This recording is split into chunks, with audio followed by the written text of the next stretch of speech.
Beleza.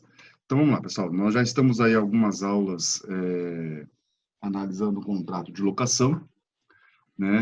Agora, pessoal, a partir de hoje, nós vamos especificamente estudar o contrato de locação de imóveis, beleza? Então, a partir de hoje, então, nós vamos aí estudar o contrato de locação de imóveis, né?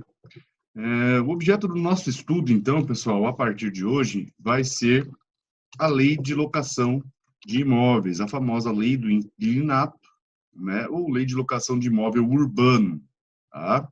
Então, a partir de hoje, é isso que nós vamos estudar, né, o contrato de locação de imóvel urbano, certo? Que é a parte 2 da nossa aula sobre locação, ok?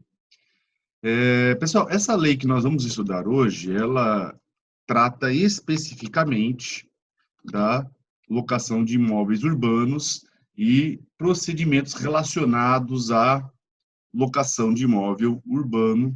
Esse aqui, pessoal, é uma parte interessante, porque essa lei de locação, ela é considerada uma lei especial. Significa dizer, pessoal, que tudo que estiver relacionado com locação de imóveis urbanos, nós vamos aplicar essa lei aqui que nós vamos estudar.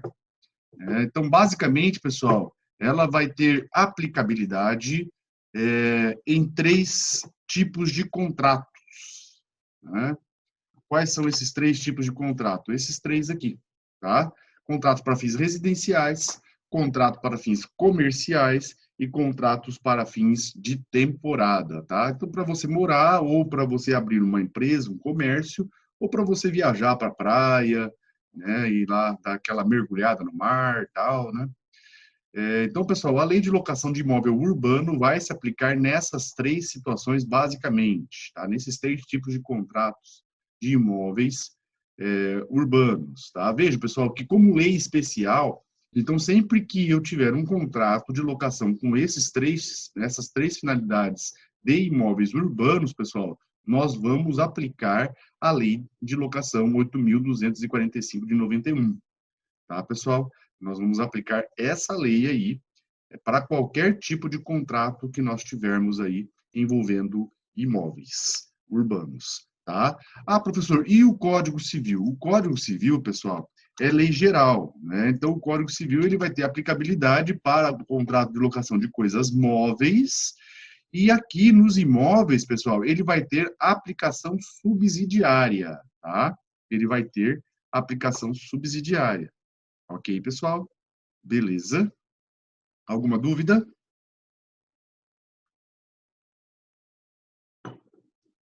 Tá? Então, pessoal, a lei de locação é interessante porque ela vai trazer tanto aspectos de direito material quanto aspectos de direito processual, né?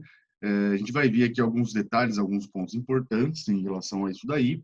Obviamente que no aspecto processual vocês vão ver lá no processo civil, principalmente, tá? Mas aqui a gente vai ver algumas situações que interessam para nós. Certo, senhores? Podemos continuar então? Ok?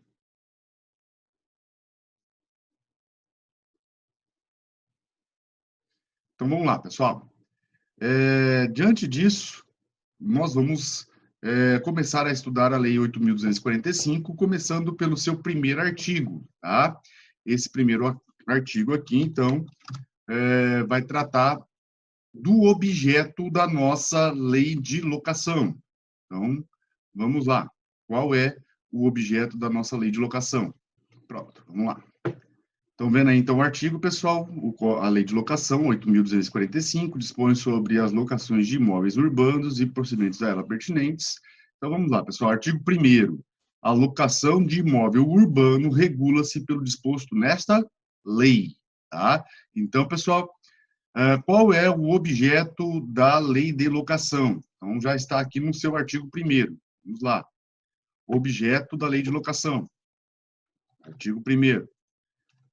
Então, qualquer locação que trata de imóvel urbano, nós vamos aplicar a lei de locação, tá? Não se aplica a lei de locação, pessoal. Algumas situações onde nós não vamos aplicar a lei de locação. Então, a lei de locação se aplica para qualquer imóvel urbano, então, seja para fins residenciais, comerciais ou de temporada, para qualquer imóvel urbano, tá? Quais são as situações, pessoal, que não vai se aplicar a lei de locação de imóvel urbano? Está lá no parágrafo único desse artigo 1º, que nós, na verdade, já vimos lá nas nossas aulas anteriores. Então, vamos voltar lá no artigo novamente. Olhem lá no parágrafo único, pessoal. Aqui, ó. Continuam regulados pelo Código Civil e pelas leis esparsas. A. As locações. 1. De imóveis de propriedade da União, Estados e municípios, suas autarquias e fundações públicas, como nós vimos na aula passada, se aplicam 2 decretos, leis que a gente viu lá, tá? 2. Vagas autônomas de garagens ou espaços de estacionamento de veículos, também nós vimos na aula passada, se trata de um contrato inominado, não é regulado nem pelo Código Civil, nem pela lei de locação. 3. Espaços destinados à publicidade, pessoal, também nós vimos na aula passada. 4.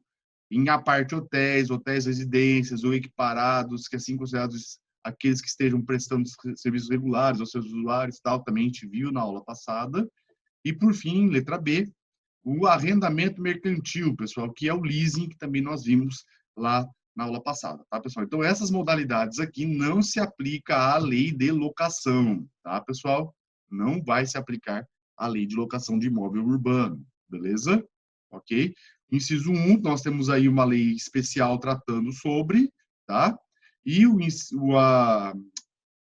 item 1, melhor dizendo, tem um decreto, 2 decretos regulando, e o AB está lá no Código Civil. As outras modalidades, pessoal, nós consideramos aí como, essas outras 3 modalidades, nós consideramos como contratos inominados. Ok, pessoal? Beleza? Então, é só anotar aí, né, o parágrafo único do artigo 1º, tá? E depois vocês remetam lá para o que a gente viu nas nossas aulas anteriores. Ok, pessoal? Pluralidade de partes. Pessoal, o que acontece com o nosso contrato de locação quando nós temos mais de um locador? Mais de um locador. Opa.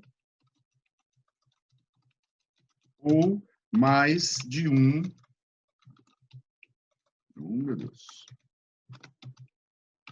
Locatário. Aliás, aqui é E/U. E/U. Mais um locador ou mais um locatário. Pessoal, o que acontece com o nosso contrato de locação? Na verdade, eu já usei isso aqui, pessoal, de exemplo, numa situação que nós estudamos no 3º semestre. E isso se resolve lá pelo artigo 2º da Lei de Locação, pessoal. O que fala o artigo 2º da Lei de Locação? Olhem lá. Artigo 2º. Havendo mais de um locador ou mais de um locatário, entende-se que são solidários, se o contrário não se estipulou na obrigação, no contrato. Então, pessoal, vamos lá. O que nós temos aqui, pessoal? Como regra,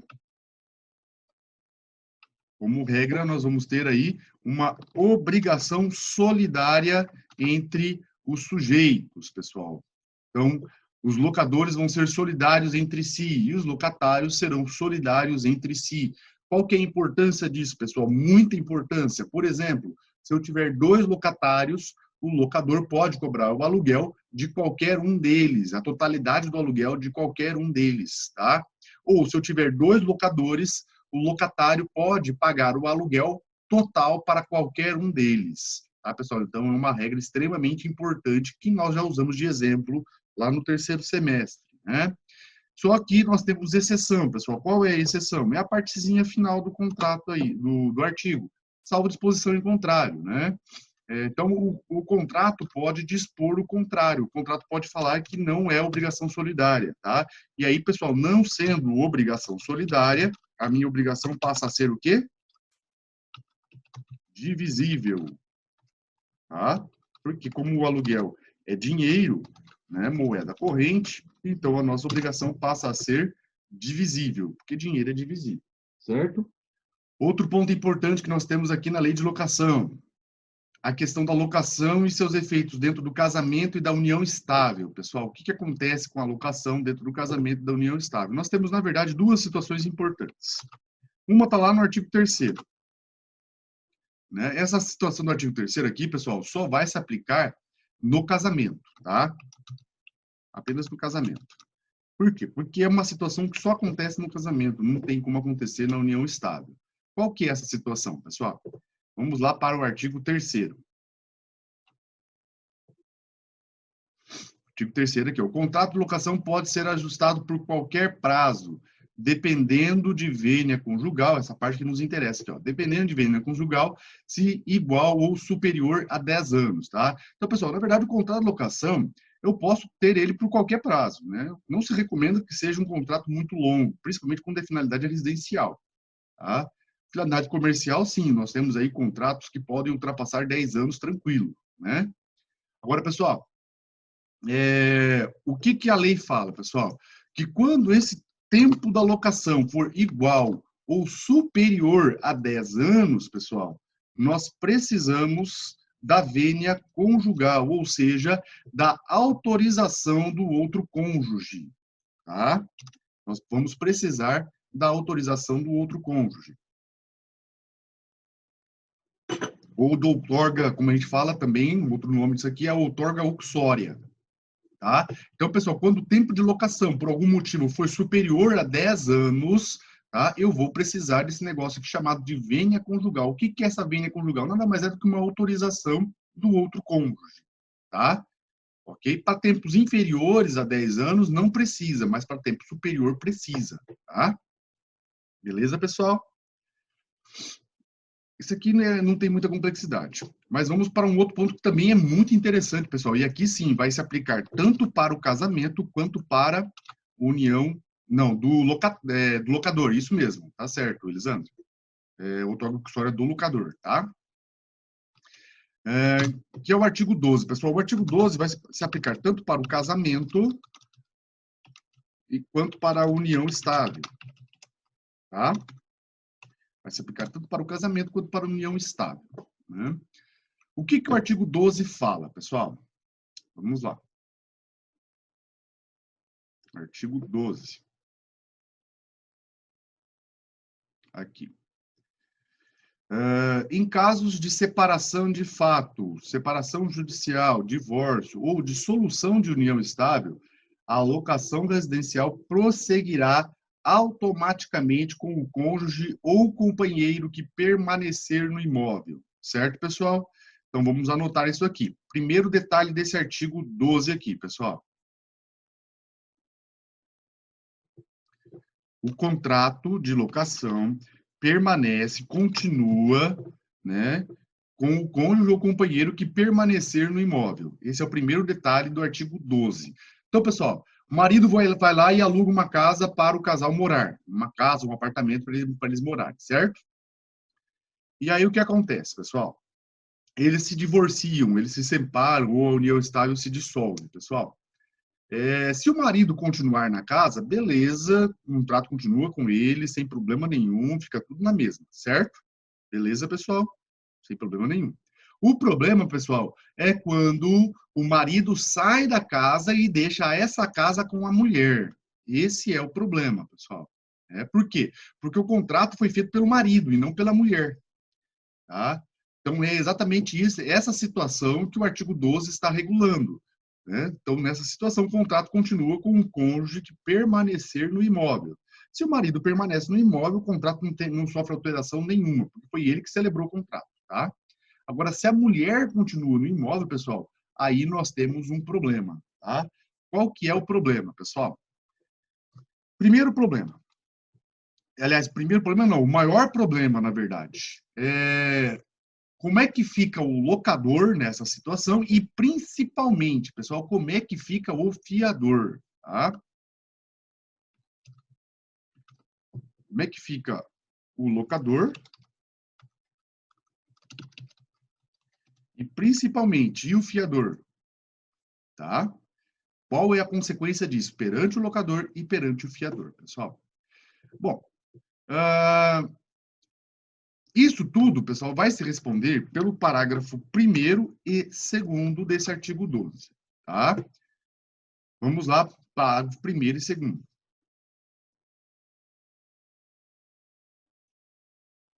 Parágrafo 1º, pessoal.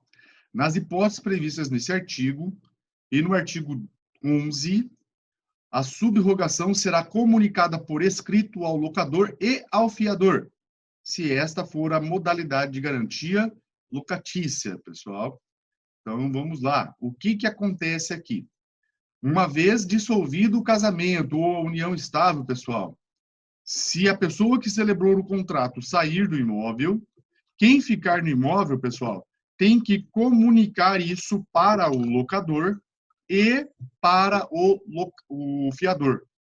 Então, pessoal, essa substituição do locatário aqui, que o artigo chama de subrogação, pessoal, que é uma forma de subrogação, deve ser comunicada por escrito ao locador e ao fiador, pessoal. Por que eu tenho que comunicar o locador? Qual que é o motivo de eu comunicar o locador, pessoal? Porque o locador precisa saber de quem que ele vai cobrar o aluguel. Ele precisa saber de quem que ele vai cobrar o aluguel e quem está na casa, quem está no imóvel, tá, pessoal? Então, ele precisa ter essa ciência. E o fiador? Por que o fiador precisa saber, pessoal? Por que o fiador precisa saber? Por um motivo bem simples, pessoal, que a gente vai estudar quando nós vermos lá o contrato de fiança. A fiança, pessoal, é um contrato de natureza pessoal, ou seja, personalíssimo. Ou seja, o fiador garante a pessoa do locador, do locatário, melhor dizendo, tá? A fiança garante a pessoa do locatário. Então, é um contrato, primeiro, pessoal, segundo, celebrado com base na confiança. Então, veja, pessoal, olha a seguinte situação. O marido alugou o imóvel e quem é o fiador desse contrato é um amigo do marido, pessoal. A pergunta é, você acha que esse amigo vai continuar garantindo esse contrato depois do divórcio, pessoal? É lógico que não vai, a não ser que seja um amigo da mulher também. Do contrário, pessoal, ele não vai continuar garantindo esse contrato. Por quê? Porque a fiança é de natureza pessoal. Por isso, pessoal, que o fiador tem que ser notificado. Tá? O fiador é importantíssimo que ele seja notificado. Por quê? Porque a fiança é contrato de natureza pessoal. E aí, pessoal, nós vamos ter uma consequência disso. Qual que é a consequência disso, pessoal? Parágrafo 2º. Olhem lá o parágrafo 2º. O fiador poderá exonerar-se, leia-se, resilir o contrato de fiança. Então, o fiador poderá exonerar-se de suas responsabilidades, isso aqui significa resilir o contrato de fiança, no prazo de 30 dias, contado do recebimento da comunicação oferecida pelo subrogado, ficando responsável pelos efeitos da fiança durante 120 dias após a notificação do locador. Traduzindo isso, então, pessoal, vamos lá. Esse artigo aqui traz para nós duas situações. A primeira situação, o fiador, uma vez comunicado da subrogação, pessoal, uma vez comunicado que a mulher é quem vai permanecer no imóvel, ele pode extinguir a fiança, ele pode resilir o contrato de fiança. Ele tem 30 dias para fazer isso, pessoal. Então, ele recebeu a notificação da subrogação, pessoal, ele tem 30 dias para resilir a fiança. Entenderam, gente? Essa primeira parte? Ok? Então, ele recebeu a notificação da subrogação, ele tem 30 dias para resilir a fiança. Pessoal, por que disso? Porque a fiança é um contrato de natureza pessoal. Certo, gente? Beleza? O segundo ponto desse artigo aqui, pessoal, é que, uma vez resilindo esse contrato, ele continua responsável perante o locador pelo prazo de 120 dias. Tá? Então, ele comunicou ao locador que ele está extinguindo a fiança, tá? Essa extinção não pode se dar de uma hora para outra. Então, ele vai garantir esse contrato pelo prazo de 120 dias. Certo, pessoal? Ok. Beleza.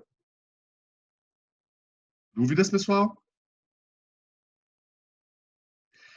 Um ponto importante, pessoal. O locatário, ele tem que apresentar, esse locatário aí subrogado, ele tem que apresentar, pessoal, um novo fiador. Esse locatário subrogado aí, pessoal, tem que apresentar um novo fiador. Tá? Ele não pode continuar o contrato de locação sem um novo fiador. Tá? Se ele não apresenta um novo fiador, pessoal, ele tem uma consequência que nós vamos ver um pouquinho mais para frente, tá? Que é a extinção do contrato. Ok? Então, ele vai ter que apresentar um novo fiador dentro desse prazo aí de 120 dias. Ok? E aí, um ponto importante, pessoal. Vamos supor o seguinte: o fiador notificou que estava extinguindo a fiança, notificou o locador e o locatário subrogado de que estava extinguindo a fiança. E aí, pessoal, o locatário, já na primeira semana, 10 dias depois dessa comunicação, o locatário já apresenta um novo fiador para o locador. A minha pergunta é: esse fiador antigo continua responsável por até terminar esses 120 dias aí? O que vocês acham? Ele vai continuar responsável, gente? Hã? Vai continuar? Pessoal, ele não continua responsável. Por quê, pessoal? Porque eu já tenho um novo fiador. Tá? Vejam que esse prazo de 120 dias aqui é para proteger o locador. Tá?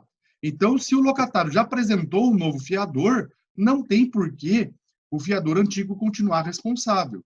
Tá? Então, ele vai ser exonerado da responsabilidade por completo, porque o locatário já apresentou um novo fiador. Ok? Certo, pessoal? Alguma dúvida? Beleza?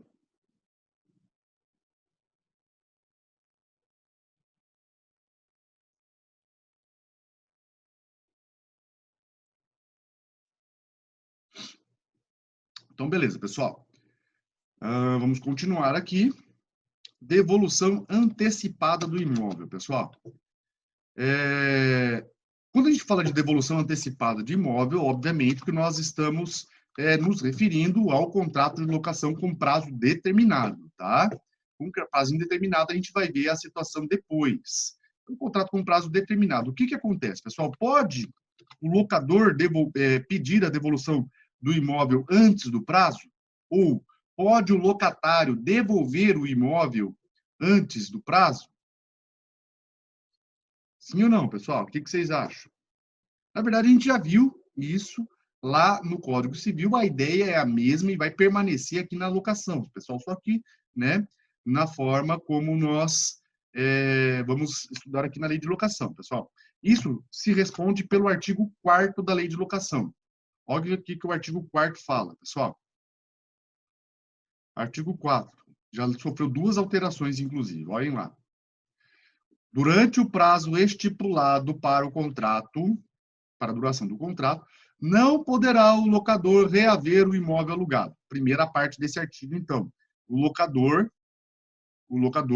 não pode reaver o imóvel alugado dentro do prazo. Então, durante o prazo do contrato de locação, o locador não pode reaver o imóvel alugado, salvo os casos autorizados pela lei que nós vamos estudar um pouco mais para frente, tá, pessoal? Então, o locador não pode pedir o imóvel de volta. Certo, pessoal? Beleza? A não ser situações aí que nós vamos ver um pouquinho mais para frente. E o locatário? O locatário pode devolver o imóvel antecipadamente, pessoal? Aí nós vamos para a sequência do artigo aqui. Tá? Então, o locador não pode devolver o imóvel, não pode pedir o imóvel antes do prazo, ok? Agora vamos para o locatário. Segunda parte do artigo. Com exceção ao que se estipula o parágrafo 2º do artigo 54A, o locatário, todavia, ficou bem ruim essa redação desse artigo aqui, tudo bem, né? Mas o locatário poderá devolvê-lo pagando a multa pactuada, proporcional ao período de cumprimento do contrato, ou, na sua falta, a que for estipulada judicialmente. Tá, pessoal? Então, vamos lá. Em relação ao locatário, pessoal, em relação ao locatário, o locatário pode devolver o imóvel dentro do prazo, antecipadamente, desde que ele pague a multa, pessoal. Ele pagando a multa, ele pode devolver sem problema nenhum. E essa multa, pessoal, ela é calculada proporcional ao tempo do contrato. Aquilo que já cumpri e aquilo que falta ser cumprido. Tá, pessoal? Então, a multa nunca vai ser integral a que está estipulado lá no contrato. Ela sempre vai ser proporcional ao tempo do contrato. Ok, pessoal? Beleza? Então, o locatário pode devolver o imóvel dentro do prazo, desde que ele pague a multa. Lembrando, pessoal, que essa multa aí tem natureza de cláusula penal, tá? E se tem natureza de cláusula penal, pessoal, a gente tem que lembrar daquilo que nós estudamos sobre cláusula penal, ou seja, a multa não pode ser abusiva, né? Se a multa for abusiva, vai poder aí haver a redução judicial dessa multa, como nós estudamos lá no terceiro semestre, quando nós vimos lá a cláusula penal dentro da teoria geral das obrigações, certo, pessoal? Ok?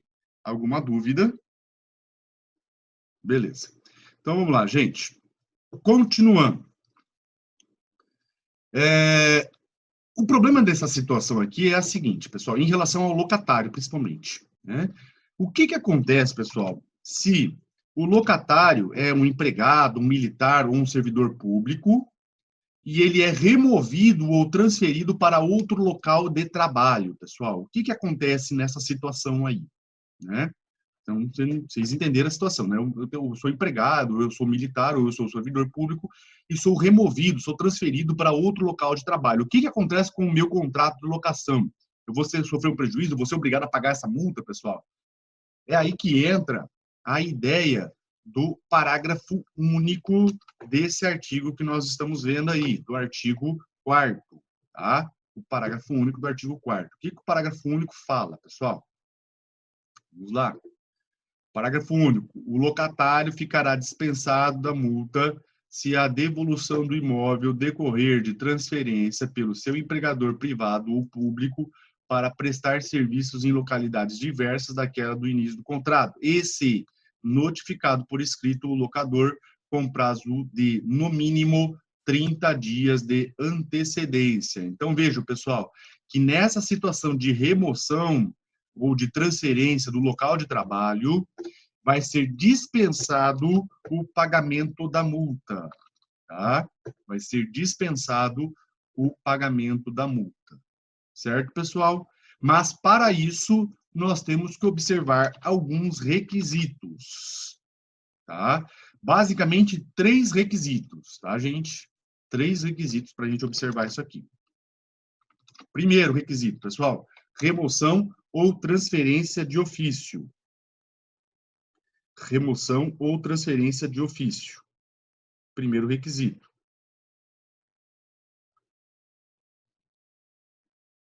Certo?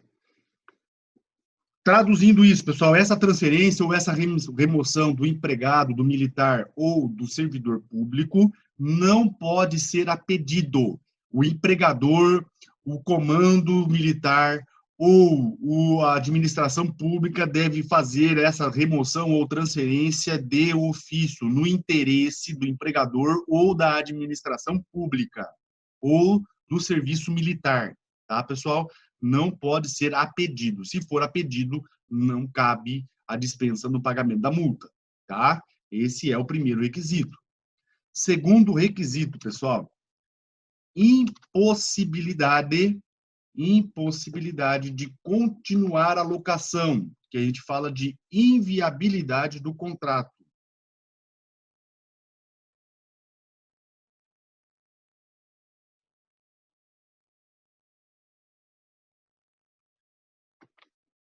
Impossibilidade de continuação da locação, ou seja, a inviabilidade do contrato, pessoal. O que significa isso? O que significa isso? Significa dizer o seguinte, pessoal, não basta eu mudar de local. Na verdade, eu tenho que ter efetivamente a impossibilidade ou inviabilidade de continuar o contrato por, por causa dessa mudança. E isso, pessoal, traduzindo, não significa que o locatário tem que mudar de cidade, tá, pessoal? Isso não significa que o locatário tem que mudar de cidade, tá? Beleza? Como assim, professor? Simples, vamos lá. Eu sou servidor público, certo? Todo mundo sabe, eu trabalho lá, sou servidor público do Tribunal de Justiça. E vamos supor, pessoal, que no interesse da administração do Tribunal de Justiça, pessoal, eles me removam para Campo Grande, tá? Como é que fica essa situação? Eu continuo aqui? Eu tenho a viabilidade, pessoal, de continuar aqui? Ou trabalhando em Campo Grande, eu consigo continuar esse contrato aqui em Dourados? Não, né, gente? Porque é uma distância considerável, 220 quilômetros, né? Então não tem como eu manter o contrato de locação aqui, tá? Entender esse primeiro exemplo? Certo? Vamos ainda, pessoal, usar um exemplo de duas cidades diferentes, tá? Eu sou transferido, pessoal, para Itaporã, tá? Então, eu moro aqui no Jardim Europa, saída para Itaporã, e eu sou transferido para Itaporã, pessoal. Vejam, nessa situação, eu tenho viabilidade de continuar o meu contrato de locação aqui em Dourados, pessoal? É aí que entra esse detalhe. Vejo que Dourados a Itaporã é próximo, é 13 quilômetros, né? E tanto é que tem muita gente que trabalha em Itaporã e mora em Dourados. Tem muita gente que trabalha em Dourados e mora em Itaporã, né? Então, pessoal, se a administração pública me autorizar, eu posso continuar morando aqui em Dourados e trabalhando em Itaporã, tá? Então, vejo que nessa situação, pessoal, eu não tenho a inviabilidade de continuar o contrato. E aí, então, nessa situação, pessoal, não vai haver dispensa no pagamento da multa. Tá? Vejo que mesmo eu mudando de cidade, no local de trabalho, eu não vou ter o pagamento de dispensa da multa, pessoal, porque eu não tenho a inviabilidade do contrato. Ok, pessoal? Beleza. Até porque, pessoal, como eu disse, né, 13 quilômetros, é praticamente um bairro aqui de Dourados, né? Itaporã é um bairro de Dourados, né? Se o povo de Itaporã escuta eu falando isso, eu sou linchado, né? Mas tudo bem. Tô brincando, tá, gente? Brincadeirinha. Mas vamos lá, pessoal. Entenderam? Agora vamos a uma terceira situação, pessoal. Eu moro na zona sul de São Paulo, tá? Moro na zona sul de São Paulo. Trabalho ali a 3 quadras de casa. Tenho esse privilégio de trabalhar a 3 quadras da minha casa, ok? E aí, pessoal, eu sou removido ou transferido ex ofício para o extremo ponto da zona norte, ou seja, lá do outro lado da cidade de São Paulo, pessoal. Olhem só, eu estou na mesma cidade, eu moro num ponto X e eu estou sendo transferido para um outro ponto distante da cidade. Ok, pessoal? Vejo que nessa situação, dependendo aí da localização em São Paulo, pessoal, nós vamos ter aí quase 30 quilômetros de distância de um ponto para o outro. Né? E o problema não é só esses 30 quilômetros de distância, pessoal, a gente tem que considerar que São Paulo, o trânsito é caótico, né? E o transporte público também é bastante dificultoso, né, pessoal? Então, se eu não tiver uma linha de metrô que me ligue da Zona Sul para a Zona Norte, a ponto de me compensar continuar morando na Zona Sul, eu vou ter a inviabilidade do contrato, pessoal, ainda que eu esteja morando na mesma cidade em que houve a transferência, tá? Mas por causa da distância que ficou de um ponto para o outro, eu vou ter a inviabilidade de continuação do contrato. Tá? Então, pessoal, esse requisito aqui não significa mudança de cidade, tá? Significa, eu tenho que analisar, no caso, se há ou não a possibilidade de continuar o contrato de locação. Ok, pessoal? Beleza. E, por fim, pessoal, a última situação, que é a notificação do locador com prazo mínimo de 30 dias de antecedência, tá? Notificação do locador com prazo mínimo de 30 dias de antecedência. Certo, pessoal? Ok. Alguma dúvida? Beleza, pessoal. Outro ponto importante que a gente falou para vocês, pessoal, é que a lei de locação traz aspectos tanto de direito material quanto de direito processual, né? E um ponto do direito processual que nós temos, pessoal, é a disciplina das ações que cabem no contrato de locação de imóvel urbano. E uma desses artigos que trazem essa disciplina, pessoal, é o artigo 5º da lei de locação. Olhem lá o artigo 5º, pessoal. Seja qual for o fundamento do término da locação, a ação do locador para reaver o imóvel é a de despejo, pessoal. Então, o que esse artigo 5º está querendo dizer? Primeiro, que nós temos um procedimento especial quando se trata de locação de imóvel urbano. E aí, pessoal, seja qual for o motivo para se retirar o locatário do imóvel, tá? A ação vai ser a de despejo, a ação do locador contra o locatário é a ação de despejo. Então, pessoal, o locatário não está pagando aluguel, ação de despejo. Contrato de locação acabou o tempo, ação de despejo. O locatário descumpriu alguma obrigação essencial do contrato, ação de despejo. O imóvel não tem mais condições de suportar o locatário lá porque precisa de uma reforma urgente, ação de despejo. Para retirar o locatário do imóvel, não interessa o motivo, pessoal. A ação sempre vai ser a de despejo. Entenderam, gente? Ok? Essa ação de despejo, pessoal, o procedimento dela, como é que funciona tudo certinho, vocês vão estudar no processo civil dentro dos procedimentos especiais. Ok? Beleza? Alguma dúvida, gente? Outro ponto que nós temos que ver aqui, pessoal, a denúncia do contrato com prazo indeterminado. Denúncia do contrato com prazo indeterminado. Tá? Pessoal, nós vimos que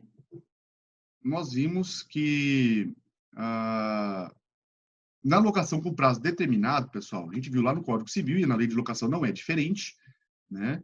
Acabou o prazo da locação, pessoal, acabou o contrato. Né? Não precisa de notificação, não precisa de nada. Né? Acabou o prazo de locação, acabou o contrato, não tem que ter notificação nenhuma. Mas, no contrato com prazo indeterminado, nós vimos lá no Código Civil que precisa de notificação. E aqui na lei de locação, pessoal, não é diferente. Tá? Então, aqui na locação de imóvel urbano, pessoal, nós vamos ter lá a situação da denúncia, que é a resilição unilateral, como é lá no Código Civil. Né? Denúncia nada mais é do que a resilição unilateral.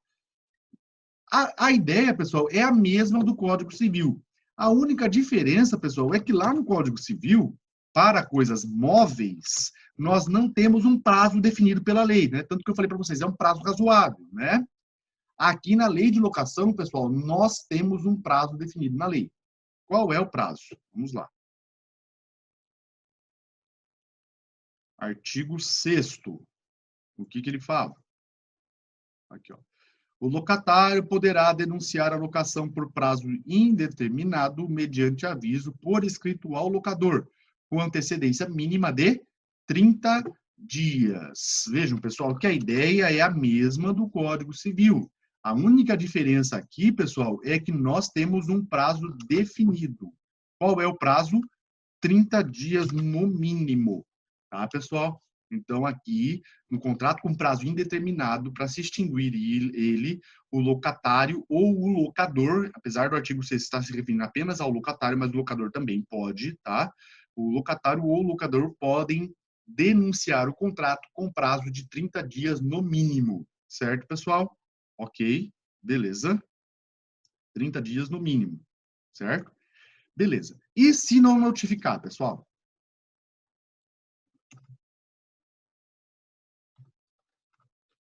E se o locatário não notifica o locador, ou e se o locador não notifica o locatário e pede o imóvel, né?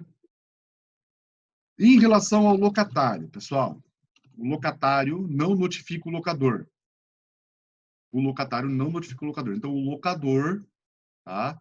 O locador pode exigir o valor referente a um mês de aluguel, que refere-se aí a 30 dias que ele deveria esperar. Ok, pessoal? Prazo mínimo de 30 dias. Então, se o locatário não respeita esse prazo mínimo aí, ele vai ter que pagar um mês de aluguel. Certo? Ok, pessoal? Alguma dúvida? Beleza? Então, o locatário não respeitou o prazo mínimo de 30 dias, o locador pode exigir o referente a um mês de aluguel. E se o locador não observar esse prazo de 30 dias, pessoal? Primeiro, pessoal, que na verdade, o locatário pode simplesmente não sair do imóvel, né? Só que se o locador estiver enchendo muito o saco, pessoal, né, o locatário vai poder aí receber indenização pelos prejuízos, tá? Que ele tiver por ter saído aí antes do prazo de 30 dias, tá? Então, primeira ideia é que o locatário não é obrigado a sair antes de 30 dias. Segundo, que se ele tiver que sair mesmo, né, para evitar encheção de saco, ele pode pedir, então, indenização pelos prejuízos em decorrência da saída antecipada. Certo, pessoal? Ok? Alguma dúvida? Dano moral, Luiz, é meio difícil pedir, tá? Porque para haver dano moral tem que haver abala à honra, tá? E aí a extinção antecipada, o não respeito aos 30 dias de prazo, não gera abala à honra. A princípio, não, tá? Então, a princípio, não tem dano moral, não. É dano patrimonial mesmo, tá? Por exemplo, ele tem que alugar um imóvel às pressas, e por causa disso, aí ele aí tem que pagar um valor de aluguel superior ao que necessitaria, ou aí prejuízo em relação ao trabalho, tem que deixar de trabalhar para poder correr atrás para resolver a situação, tá? É nesse sentido aí, tá? Ok? Então, beleza, pessoal. Aqui nós vamos estudar agora, pessoal, uma situação relacionada à locação, usufruto e fideicomisso. Usufruto, pessoal, eu creio que boa parte de vocês sabe mais ou menos o que é, a gente vai estudar especificamente isso lá no Direito das Coisas, tá? Mas o usufruto, pessoal, acontece quando a propriedade do imóvel está com uma pessoa, mas quem tem o direito de usar e fruir esse imóvel é outra pessoa, chamada de usufrutuário, tá? O usufrutuário é quem tem o direito de usar e fruir desse imóvel. Tá? O proprietário não pode fazer nada com ele. Tá? Isso é o usufruto. Já o fideicomisso, pessoal, é uma outra situação que raramente a gente vai ver, porque, primeiro, não está mais no código, e segundo, pessoal, porque depende de testamento, né? E, como eu disse já para vocês, o Brasil não segue essa cultura de celebrar testamentos, né? Então, vai ser muito difícil nós vermos essa situação na prática. Mas o que seria o fideicomisso, pessoal? Eu vou mostrar para vocês aqui no nosso quadro, tá? Então, olhem aqui, ó. O que seria o fideicomisso, pessoal? No fideicomisso, nós vamos ter aí uma pessoa, o A, certo? O A, pessoal, ele faz um testamento, ele deixa para o B, certo? Um imóvel.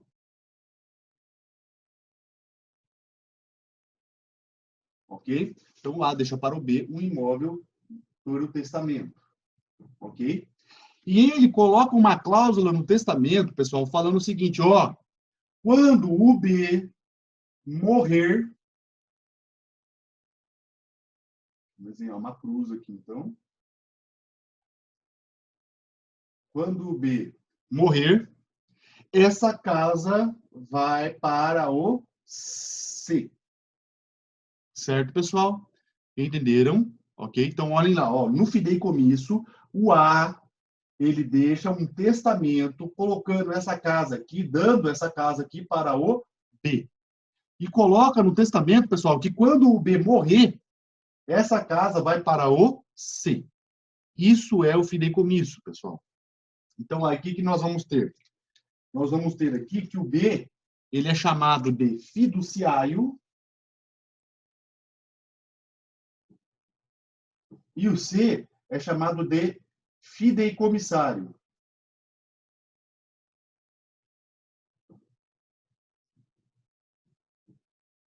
Tá?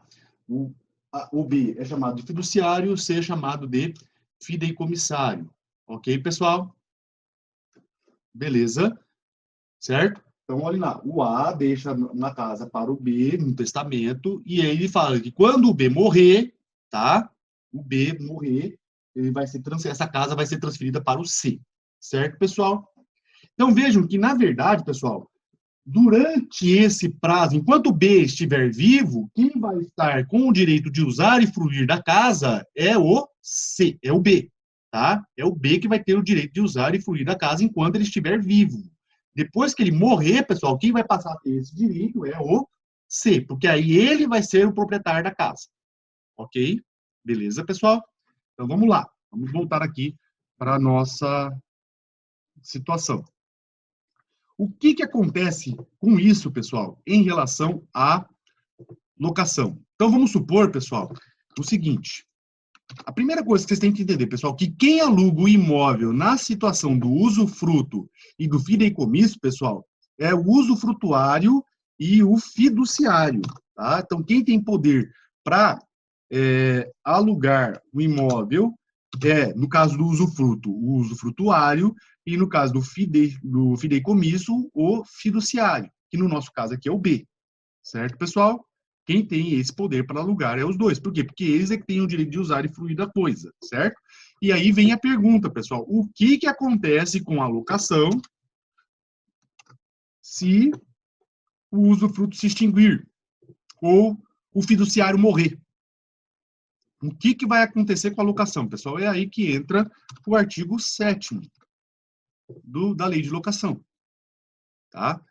Então vamos lá para o artigo 7º.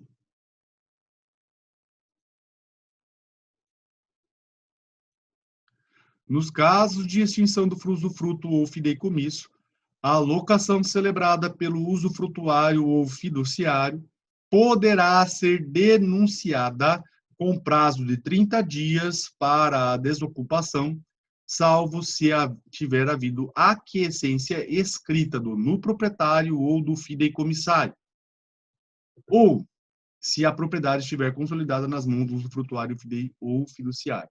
Pessoal, o que significa isso? Significa dizer o seguinte, pessoal, a regra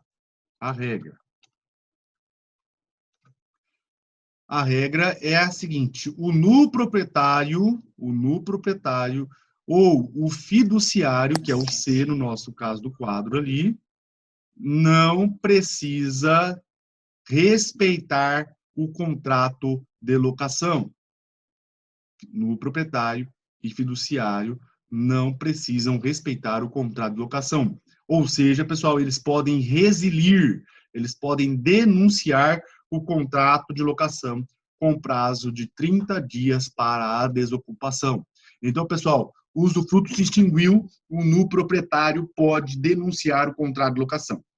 O fideicomisso, pessoal, o fiduciário morreu, o fideicomissário pode denunciar o contrato de locação. Por que, professora? Por que que eles podem fazer isso?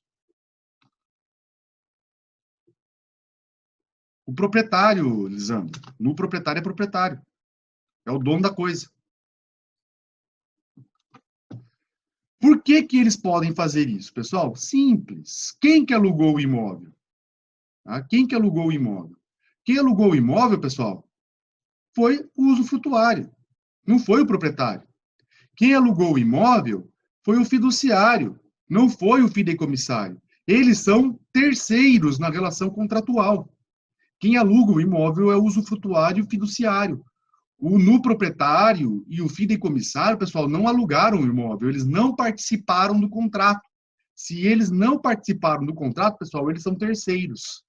E aí, pessoal, vem aquele negócio que vocês estudaram lá no 4º semestre, tá? Vem lá o negócio lá do 4º semestre que vocês estudaram, pessoal. Contrato gera efeito apenas entre as partes. Princípio da relatividade subjetiva dos efeitos do contrato. O contrato só gera efeito entre as partes. Proprietário do imóvel e o fideicomissário, pessoal, não são partes no contrato de locação. Quem é parte como locador é o usufrutuário. E quem é parte como locador é o fideicomissário. Tá? Então, proprietário e fideicomissário, pessoal, não são partes no contrato. Se eles não são partes no contrato, pessoal, eles são terceiros. E se eles são terceiros, pessoal, eles não são obrigados a respeitar o contrato de locação. Vejam, vamos lá. Quem que aluga, para vocês compreenderem essa situação, vocês têm que ficar bem claro na cabeça de vocês, pessoal, que quem aluga o imóvel na situação do usufruto e do fideicomisso, pessoal, é o usufrutuário e o fideicomissário, ou seja, proprietário e fideicomissário não participam do contrato, tá? Quem aluga, pessoal, é o usufrutuário e o fideicomissário, tá? Proprietário e o usufrutuário e o fiduciário, tá? O proprietário e o fideicomissário não participam do contrato de locação. Então, pessoal, se eles não participam do contrato de locação, eles são terceiros. Eles são terceiros nesse contrato. E se eles são terceiros nesse contrato, pessoal, eles não são obrigados a respeitar o contrato, tá? Ok? Então, o que vai acontecer, pessoal? Então, o usufrutuário, vamos usar o usufruto que é mais simples de vocês entenderem. Então, vamos supor que eu tenho uma casa e minha mãe, eu dei essa casa para minha mãe usar, usufruir. Então, a casa é minha, mas quem está na casa é minha mãe, é usufrutuária. Ela celebrou um contrato de locação com uma outra pessoa, certo? Ok? Tá? Vejam, pessoal, vamos supor que extinguiu o usufruto. Acabou o usufruto da minha mãe. A casa agora volta a ser minha, efetivamente minha. Todos os poderes da casa passam a ser meus. Eu sou obrigado a respeitar esse contrato de locação que minha mãe celebrou? A resposta é não. Não sou obrigado a respeitar o contrato de locação que minha mãe assinou com o terceiro. Por quê, pessoal? Porque eu não participei desse contrato. Então, acabou o usufruto com a minha mãe, eu tenho então aí, eu posso, né, na verdade, extinguir o contrato, posso denunciar o contrato com prazo de 30 dias para notificação, tá? Para desocupação, ok, pessoal? Certo? Só que o artigo 7º, pessoal, traz uma exceção. Qual é a exceção? É aí que entra a ideia, pessoal. A exceção é exatamente se o proprietário ou o fiduciário participarem da alocação. Como é que fazem para ele participar, pessoal? Eles autorizam a alocação. Tá? Então, nessa situação, pessoal, o contrato vai atingir os dois. Por quê? Porque eles participaram da alocação, eles autorizaram que o usufrutuário alugasse. Então, a partir do momento que eles autorizaram, que eles concordaram com a alocação, pessoal, então eles participaram no contrato. Então, agora eles não são mais terceiros. Tá? Eles não são mais terceiros. Tá? Então, a partir do momento que eles concordam, que eles autorizam a locação, eles não são mais terceiros e aí agora eles vão ser obrigados a respeitar o contrato. Certo, pessoal? Alguma dúvida? Isso, ele é obrigado a seguir o contrato, ele não pode mais extinguir. O contrato de locação vai atingir o proprietário e o fideicomissário se eles autorizaram a locação, ok? Porque agora eles não são mais terceiros nesse contrato, beleza? E, pessoal, qual é o prazo para se denunciar esse contrato? Qual o prazo para haver a denúncia do contrato? Pessoal, esse prazo está lá no parágrafo único do artigo 7º da Lei de Locação. Olhe lá o parágrafo único, pessoal. A denúncia deverá ser exercida no prazo de 90 dias contados da extinção do fideicomisso ou da averbação da extinção do usufruto, presumindo-se após esse prazo a concordância na manutenção da locação. Então, pessoal, quantos dias o proprietário ou o fideicomissário tem para extinguir a locação? 90 dias. Tá? Extinto o usufruto ou fideicomisso, pessoal, eles têm 90 dias para pedir a extinção do contrato. Eles têm 90 dias para resiliar o contrato, pessoal. Passou esses 90 dias, já era, eles vão ser obrigados a respeitar o contrato, ok? Eles têm 90 dias para denunciar. Passou os 90, acabou, decaiu o direito de denúncia. Certo, pessoal? Ok? Alguma dúvida? Essa mesma ideia aqui, pessoal, essa mesma situação envolvendo terceiros aqui, pessoal, nós vamos aplicar lá na locação e na venda do imóvel, que é praticamente a mesma coisa que nós estudamos lá na venda da coisa móvel, lá no Código Civil, pessoal. Aqui só temos uma diferença em relação aos requisitos. E isso está lá no artigo 8º da Lei de Locação, para a gente encerrar a aula. O que o artigo 8º fala, pessoal? Se o imóvel for alienado, vendido durante a locação, o adquirente poderá denunciar o contrato com prazo de 90 dias para desocupação, salvo se a locação for por tempo determinado e o contrato contiver cláusula de vigência em caso de alienação e estiver averbado junto à matrícula do imóvel. O que vai acontecer aqui?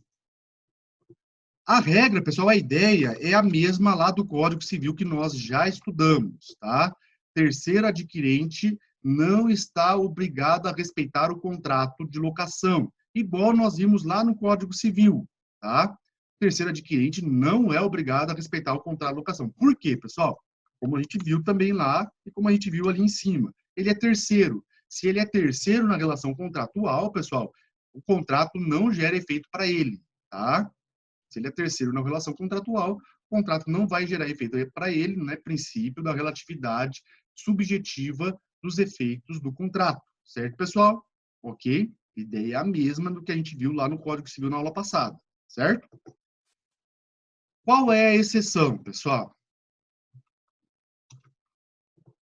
Temos exceção? Sim, lógico. Nós temos exceção também igual ao Código Civil, ou seja, a situação onde que o terceiro vai ser obrigado a respeitar o contrato. Tá? O terceiro vai ser obrigado a respeitar o contrato. Qual é essa situação aí, gente? Para essa situação aí, ou seja, para o terceiro ter que respeitar o contrato, pessoal, o terceiro adquirente ter que respeitar o contrato, nós precisamos de 3 requisitos. Quais são esses requisitos, pessoal? Primeiro, contrato com prazo determinado. Tá? Esse requisito não tem no Código Civil. Tá? Primeiro requisito, contrato com prazo determinado. Segundo requisito, que é igual ao do Código Civil, cláusula de vigência em caso de alienação. Então, primeiro, contrato com prazo determinado. Segundo, cláusula de vigência em caso de alienação. E terceiro, averbação do contrato na matrícula do imóvel, tá, pessoal? Cuidado com a expressão. Aqui na lei de locação, o legislador usou a expressão averbação, tá? Se vocês lembrarem lá do Código Civil, pessoal, o nosso Código Civil usou a expressão registro, tá? Deixa eu só abrir para vocês darem uma olhada aqui, só para a gente visualizar. Aqui, ó. No Código Civil, o legislador usou a expressão registro, ó, tá? Na prática, não vai ter diferença nenhuma, pessoal, mas os efeitos são um pouquinho diferentes, tá? Não vai adiantar eu querer explicar isso para vocês agora, porque vocês teriam que estudar a lei de registro público, tá, pessoal? Mas é importante vocês atentarem para essa diferença, principalmente relacionado às questões objetivas, tá, pessoal? Então, nós temos essa diferença básica aí que nós temos que cuidar, tá? A expressão averbação, tá? Bom, pessoal, qual é o prazo para desocupação? Nós vimos lá, 90 dias. Prazo para desocupação, 90 dias, tá, pessoal? Então, notificou, o locatário tem 90 dias para desocupar o imóvel, que a gente acabou de ver lá no artigo, tá? E qual que é o prazo para denunciar? Igual ao que nós vimos lá no artigo 7º, pessoal. O prazo para denunciar também é 90 dias, tá? Então, passou esse prazo aqui, pessoal, já era, não posso mais denunciar o contrato, tá? O terceiro adquirente não vai mais poder denunciar o contrato. Ele tem, então, 90 dias para denunciar, tá, pessoal? Ok?